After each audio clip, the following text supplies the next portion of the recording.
Maneva na sema PENDREAM TV. PENDREAM TV de osia dem yopo. Memo bibiara kwaba eba PENDREAM TV. So you're new to the channel, subscribe to the channel, bell the notification no. Na share ma afofro ensa enkabi comment section ho. Now they were adventure aba. Now KwesiPratt Jr. One of the journalists manage Nonṣenṣe who ye pa, and as one of the analysts manage na analysis who ye pa. Say utie Nonṣenṣe ma oka na what they call adventure. It makes sense. He criticizes constructively. Now, what true fire ama Afenyo marking ebiso aka Mahama Ayariga in Parliament concerning a debate via SPAK a few days back. Efa Kotoka International Airport name change Abrana NDC presented bill. Now KwesiPratt Jr. HSL or supported the name changing and as I saw Messesa a deal from Kotoka International Airport to Accra International Airport 100%. Name debate around the story no ena one omo enyadwen. Afenyo marking is debating on ethnicity. And Afenyo Mahama Ayariga is also debating on the grounds that Kotoka and after the airport is found in the land of Accra and it should be named by Accra. And no KwesiPratt Jr. HSL One Mahama Ayariga enyadwen. Na Afenyo marking the idea no very childish. Na unjai sa nonsense ka debate holding in the floor of Parliament. In fact, KwesiPratt passionately OppongNkrumah is one of the persons who supported the NDC to change the name to Accra International Airport. Meaning, OppongNkrumah is also fighting Afenyo marking for the stanza or holding in changing of the name of Kotoka International Airport. Now, me person me kasa everyone, me person will become home. Na yakuti analysis of KwesiPratt Jr. at the tuja. Efa the bela omeniko PM ewo Parliament. Yeah, HSL. Ghana FSA SSA the name of Kotoka International Airport to Accra International Airport. What do you Well, I mean, there's so little time that it's impossible to do a comprehensive analysis of this matter. So I'll start by stating that I am 500% in favor of changing the name from Kotoka International Airport to Accra International Airport. 500% in favor of that decision. What I reject is the ethnic analysis, is the base, childish, stupid ethnic analysis which has found its way into this debate. So those who use ethnic analysis to justify the change have a problem.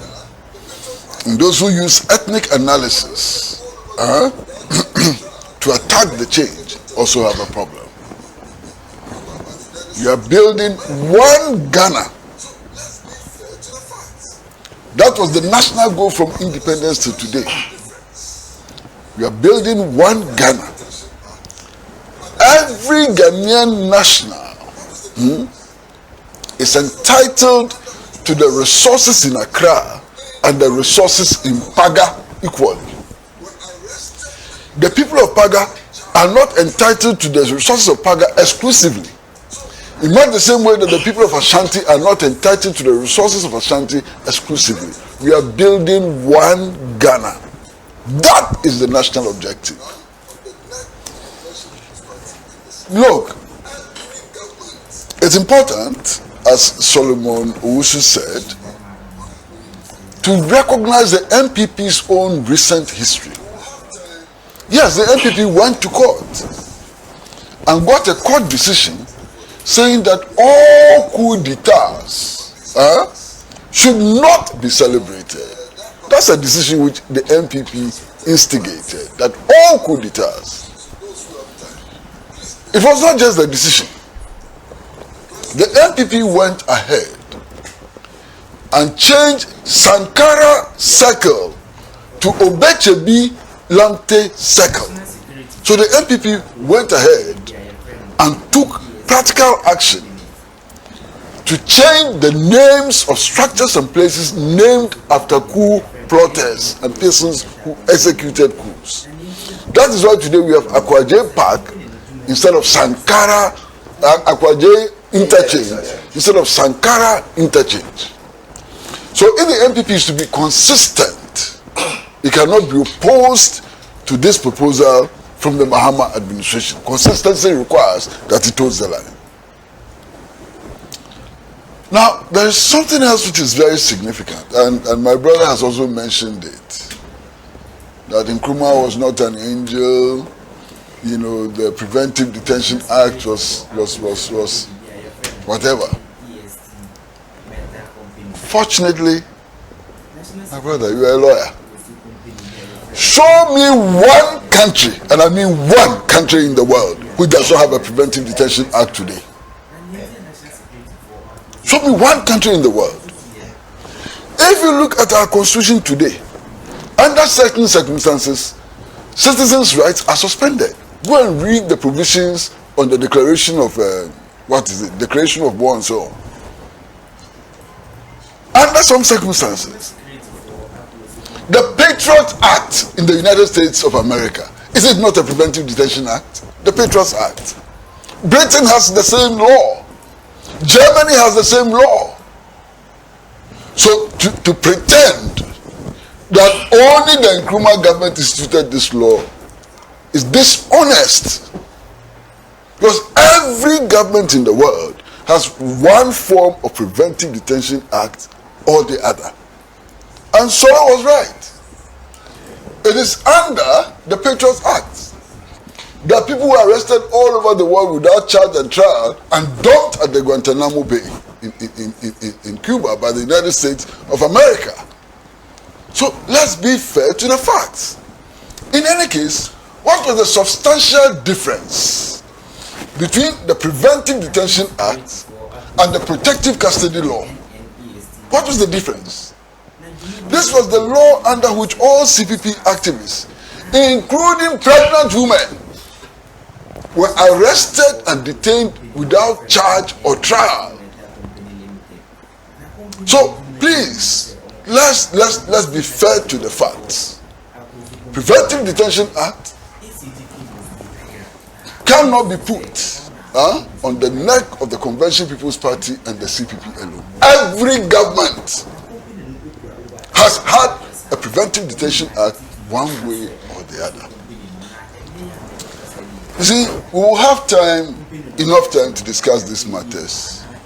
On Ghana's Day of Shame, the 24th of February, there will be a public forum on these matters. And that public forum will be transmitted live on Pan-African television. So those who have time, please listen. It will help. And those who can afford it, they should come to the headquarters of the Socialist Movement of Ghana, where these issues will be debated in detail by Ghanaians and non-Ghanaians together, people from the United States of America. So we'll all be there to discuss these matters in detail. But you see, the February 24th, 1966 coup was not an ordinary coup d'etat. It was not an ordinary coup d'etat. In fact, it's a very, very special coup d'etat. What went into it has not gone into any other coup d'etat in Ghana. Why? The evidence, and I'm talking about the evidence, is clear that this was a coup d'etat which was sponsored, planned, and executed by the Central Intelligence Agency of the United States of America. The evidence is in the declassified documents of the CIA. The evidence is in the testimony of Philip Agee, who was one of the most prominent agents of the CIA. The evidence it's in other testimonies, Philip Agee and John Stockwell and so on. They've all written extensively about this. So let's get out of our illiteracy and read. The evidence is in a book titled The Great Deception, How Nkrumah Was Overthrown, which is the publication of the declassified documents of the CIA with comments. It's available at the Freedom Bookshop. You can get it right now. You understand? The evidence is in a book authored by J.D. Mahoney, the son of the U.S. ambassador at the time, using his father's documents and so on. He's provided the evidence to show that that coup was planned, instigated, supported, sponsored by the Central Intelligence Agency of the USA. So the evidence points to the fact that the 1966 coup was a direct foreign attack on national sovereignty. So those who are praising Kotuka for organizing the coup, they don't know the history. Kotuka was a small tool in the hands of the CIA for organizing the coup. And indeed, the historical evidence again is on YouTube. I interviewed Mr. A.K. Deku, who was one of the conspirators, Commissioner of Police, CID, and then Nkrumah, who became a Commissioner of the National Liberation Council. I interviewed him a few weeks before he died. A.K. Deku was chairman of the Council of Elders of the New Patriotic Party, and I interviewed him for a program on TV3 called Hot Issues. The whole program as we speak is on YouTube. Go there and listen to A.K. Deku. I asked A.K. Deku to evaluate Nkrumah. A.K. Deku said that Nkrumah is the best president that Africa has produced, not Ghana, Africa has produced. I asked him, why then did you join the conspiracy to overthrow him? He said to protect his life, and that if he had opted out of the conspiracy, he would have been killed. So he went along knowing that what he was doing was wrong. Okay? Put that aside. The key conspirator was not Kotuka. It was not a FIFA. The key conspirator for the 1966 coup was a Major Kwashi, who was resident at the 37 military hospital. It was in his house that the coup was plotted. But somehow the CIA decided not to play him up. So his name doesn't appear anywhere. The key conspirator was a Major Kwashi. The coup was plotted in his house at the 37 military hospital. You understand? So we have to understand these things. Now, I pity my nephew, Afenyo Makin. He's my nephew. You know, I really pity him. I mean, he's increasingly becoming pedestrian in his analysis. And I pity him. I actually feel sad for him. This, his drive into ethnicity.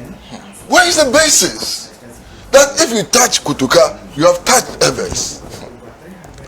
It's unbelievably childish. Now, let me explain something to you. The Convention People's Party, one of its strongholds was the Volta region. Okay?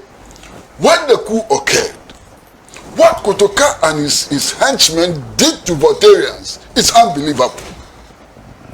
Reverend Goka, he was a minister in the Nkrumah government. He's one of those who was bundled and thrown into prison. Are you saying that Reverend Goka was not an Ebe or from the Volta region? He suffered at the hands of Kotuka. Not just that. One of the most prominent advocates of the CPP in the Volta region was in Qatar. His name was called Fiawo. His son became one of the big journalists in this country, working for the Ghanaian Times and so on.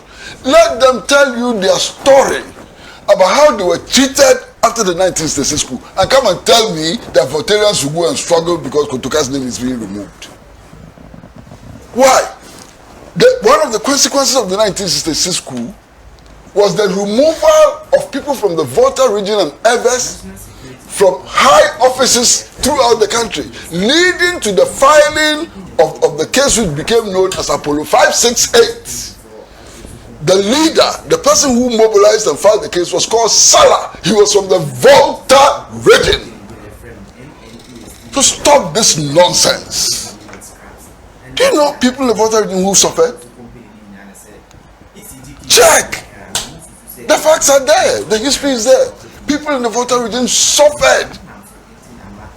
They really were punished for supporting Nkrumah. So, to think that people of the Volta region will rise because Kotoka's name is being removed, we are dreaming, we are joking, you are ignorant. You don't know the history. As if you know the history, you will not put forward this baseless, childish argument. You understand? Now, there's so much to say, but we can't say it all. Thank you. But listen, my brother, and listen very carefully. I am all for naming the airport Accra International Airport, because we are reverting to the status quo ante. Later controversy, no problem. If you come and argue that it should be named KwesiPratt Airport, becomes a problem. Everybody is talking, you know, making unfounded statements and allegations and so on. Accra International Airport, finished. And the reason why it should be named Accra International Airport is not because the airport is in Accra. Because if you accept the argument that you should name it Accra International Airport because the airport is in Accra, by extension of logic, it will lead to total chaos. Okay? It will mean, for example, that the KwesiPratt University of Science and Technology in Kumasi should be renamed Kumasi University. By logical extension. And would that make sense? We are trying to build one Ghana. One Ghana is what we are trying to build. And we should stop this tribalism, this ethnicity, foolish ethnicity and so on, and focus attention on how to build this country and to take it forward. Take the next steps forward and so on. Stop this. I am completely disgusted. These people, some of these people, and then it's important for us also to note that the NPP is not united on this matter. Yes, it's true. So if we have to condemn, let's condemn the backward people in the NPP who are coming up with ethnic analysis and so on. Yeah, man. You cannot rope them with people like OppongNkrumah who supports this change. OppongNkrumah says the change is fine. So OppongNkrumah and Afenyo are different. They have different positions on this matter. So don't rope the whole of the NPP into this and condemn the NPP. Let's fish out the individuals who are backward, who don't understand our history, and deal with them. You understand? Yeah. That's my position. Okay. You see, there's so much to say. I mean, so much to say. So much to say. You travel around the world. Travel around the world. There's nowhere in the world that I have been that there's no monument honoring Nkrumah. You go to Guinea. I mean, perhaps Guinea has the biggest statue of Nkrumah anywhere in the world. You go to Mali. Look, I went to Kenya 30 years ago. The major street in Kenya is named after Nkrumah. You go to South Africa, where? You go to Cuba. Nkrumah's statue has been erected in Havana. What's wrong with us? What is wrong with us? Thank you. Before I go to the change of name, I think we should educate some of the people. I've heard that issue, that, the government have not done anything. Show us what policy the government has implemented. In fact, in economics, it is seen as an active strategy, economic strategy, for doing nothing. It's called the strategy of patience. So if you say somebody has done nothing and is achieving results, then you were very poor at it, because all you needed to do then was to do nothing. Because it is not a thing to say. It's not from an educated mind to say that doing nothing means doing nothing. No, doing nothing is even an active economic strategy. So it's an education for those people who say that. They should stop saying that. Then I would come to the change of name. Well, I think we've done a lot of change of name today, tomorrow. I quite remember the Flagstaff House thing from Golden Jubilee one to Jubilee House to Flagstaff House, and it kept changing and all that. I think that this one I would wholeheartedly support, because normally when you pick an individual name to be used, it's in naming state assets such as the airport, where you welcome almost every visitor into this nation. I think it's basically our biggest door for which we receive a lot of people. Yes, we have the other ports which are but this is the main point of entry when it comes to Ghana. We don't have any other airports which can be compared to the Kotoka International Airport. And so I would first of all ask, if I'm not a Ghanaian, that who is the man Kotoka? And I will be told that the man Kotoka was the one who announced the 1966 coup. And then my issue would be, why would such a person, do you lack individuals who have done so well for this country, so that you couldn't find anybody, but you found the man who actually connive with foreign operators and all that to overthrow a government that actually made him a major general, and then he was also the defense, I think, head of the defense and all that at the time. So my issue would be, for somebody who is not a Ghanaian, why glorify such a man with such estate assets of that nature? And for me, that is where it makes most sense that we need to change the name. Changing the name, I'm for it. Calling it Accra International Airport is something I also felt that we needed to have looked at better.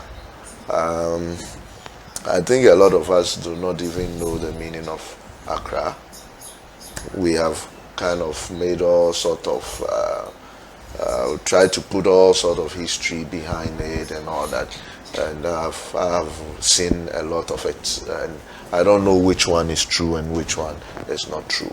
I mean, at a point in a nation, we need bold people to take bold decisions. If you want to name it after something that sells Ghana as well. Yes, Accra is sold. I mean, if you go on CNN and they are putting out weather reports and all that, it is Accra that is mentioned. Accra is known. It's the capital, and it's known. If you want to do any booking online, the name that comes is Accra. You would see Accra. I mean, and it is well sold. Can't we think of selling something else? You know, can't we also think of honoring somebody else? Yes, the fact that we had Kotoka and we felt that, okay, it belongs to a certain stock. I don't know which stock Kotoka will belong to today, whether it will belong to the opposing side of the Nkrumahs or whatever. My issue is, can't we also find somebody who have done so much for this country that we want to honor, and we want to project that name, and we want it to boost our tourism sector that in recent times we are making all sort of attempts to push it up. And I thought, yes, I am not for Accra. Because we, the indigents of Accra, it doesn't even promote us. It doesn't even say anything about us. So why the choice Accra? That is where I want to understand. I am all for it changing the name Kotoka. But why the choice Accra? I think we need to be giving more on this particular issue, because that is what it means. You know, when you go to South Africa, you see the name of the airport in Johannesburg. You know what it promotes, you know, and it tells you a history from where they have come from and all that. Yes, Kotoka would have told us a history, but a bad one. But there are people whose name rings huge bells. Well, sometimes people felt that, oh, it was just one-sided. These were the people who fought for our independence and all that. But there are a lot of contributors who are not celebrated, whom we could have also brought up to be celebrated. But maybe we are afraid that it will become a tribal thing, and these people will say, oh, this person has to be used, why use this other person and all that, why not this, and why not this perform better. But that is where decision making comes in, and that is where strength also lies, that you say, this is what we believe in, this is the explanation backing it, and let's go for it. You explain it to the people of Ghana. I think there will be an acceptance. We have all in a quiet way accepted the Accra without asking questions, and for me I think it's wrong. Okay. I don't know why Accra. I should be told why Accra. Okay. Because it doesn't, even if you are doing it for us Gans, then you have done nothing. Because we Gans don't even understand what Accra is. What we know and how we spell Accra as Gans is AKRA.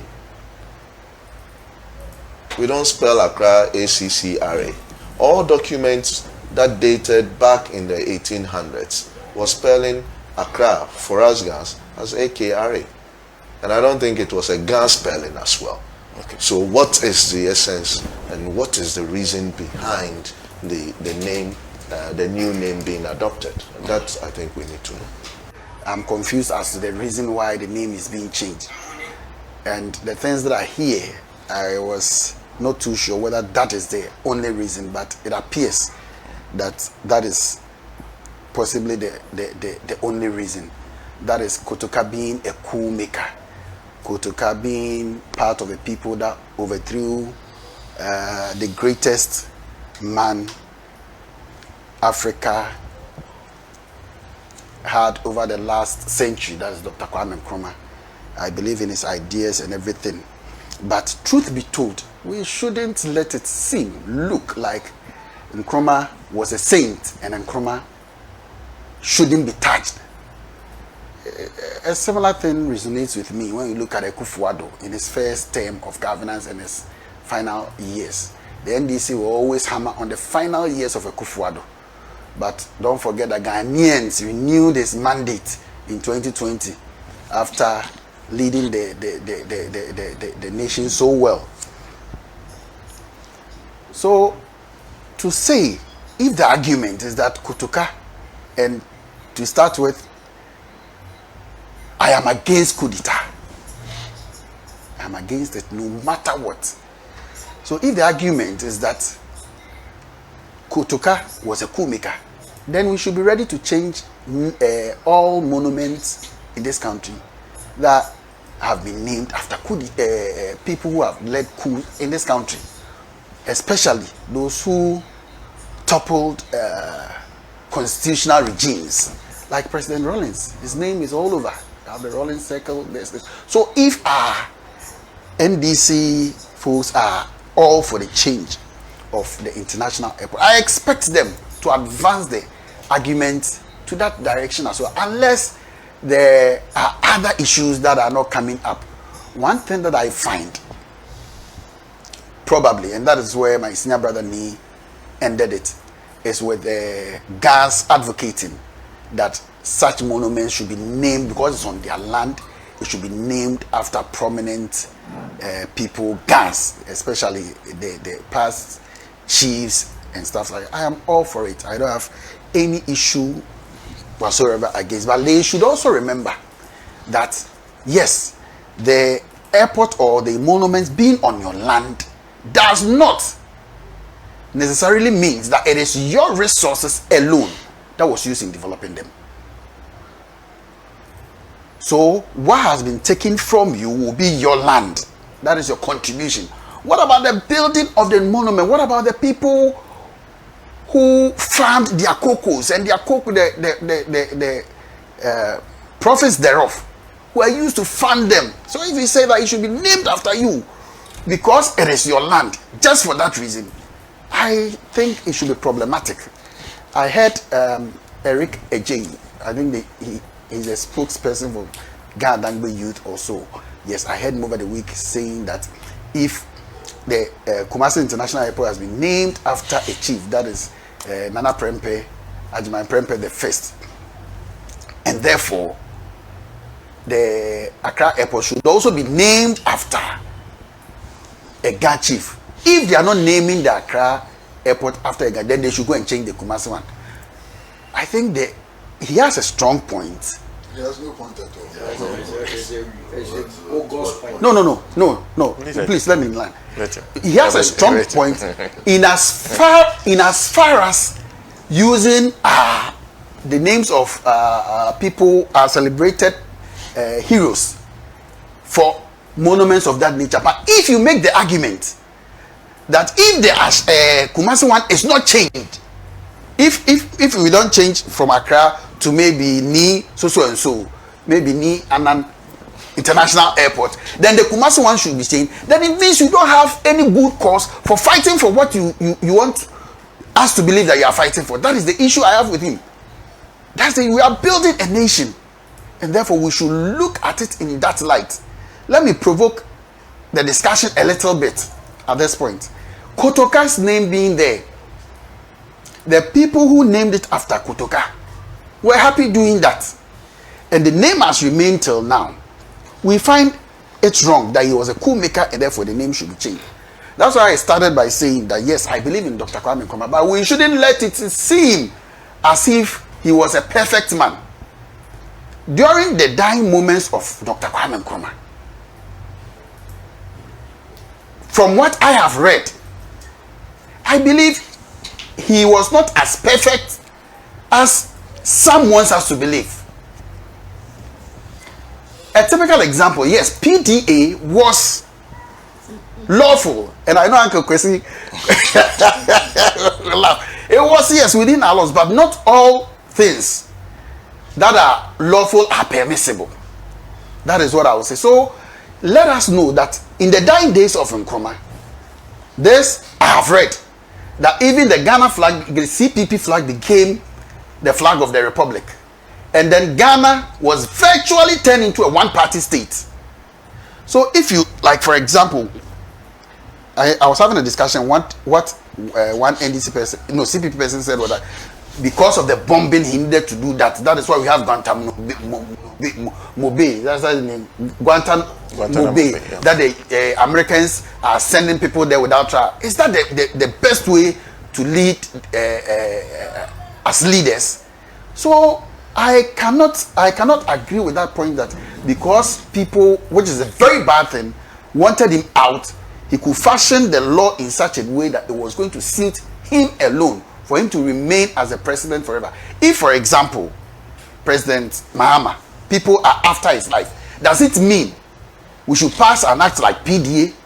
Does it mean that we should turn the country into a one-party state whereby the NDC flag will be the flag for the Republic? If those things we get at times, whether the facts are twisted or whatever, depending on who is presenting the history to you, you get it one-sided. So let us put all those things together, okay, and not only condemn and sing praises of Nkrumah alone. Let's look at the things that he did, because tomorrow it will be Rawlings's time. He did a lot of good things, but he was also a coup maker, and we should also speak about that. So if Kotoka is going down because he's a coup maker, Rawlings was also a coup maker. Every monument after him should also go down. Dedi kama amena PENDREAM TV ase. Now so far so good. Say open online portal e wo Ghana.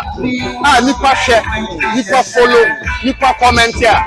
To my best of knowledge, without any biases, PENDREAM TV.